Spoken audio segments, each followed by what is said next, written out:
नमस्ते दोस्तों, मैं योग्या सिंह चैनल में आप लोग को नमस्ते करती हूँ। मैं अच्छी हूँ, आशा करती हूँ आप लोग भी अच्छे होंगे, स्वस्थ होंगे, मस्त होंगे, अपने अपने काम में व्यस्त होंगे। मैं आप लोग के सामने एक झूमर का गीत गा रही हूँ। पसंद है तो लाइक कीजिएगा, सब्सक्राइब कीजिएगा। एक ही दिन हमारा गलिया हो ललका टी शर्टवा वाला कि एक ही दिन हमारा गलिया हो ललका टी शर्टवा वाला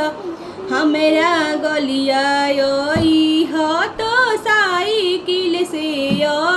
हो हमारा गलिया हो तो साइकिल से हो कि घंटियाँ मार के बोलई हो ललका टी शर्टवा वाला कि घंटियाँ मारे मारे के बोलई हो ललका टी शर्टवा वाला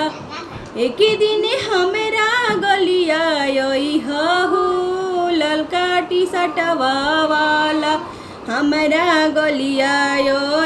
हो मोबाइल लेके हो हमारा गलिया हो मोबाइल लेके हो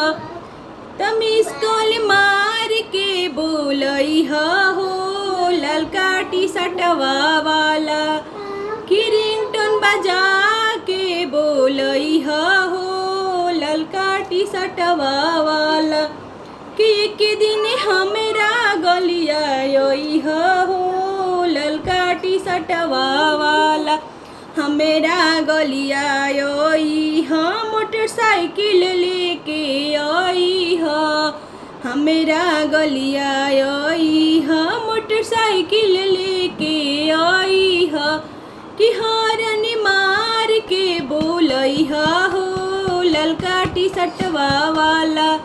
कि हॉर्न मार के बोलई हो ललका टी शर्टवा वाला एक दिन हमरा गलिया हो ललका टी शर्टवा वाला एक दिन हमरा गलिया हो ललका टी शर्टवा वाला।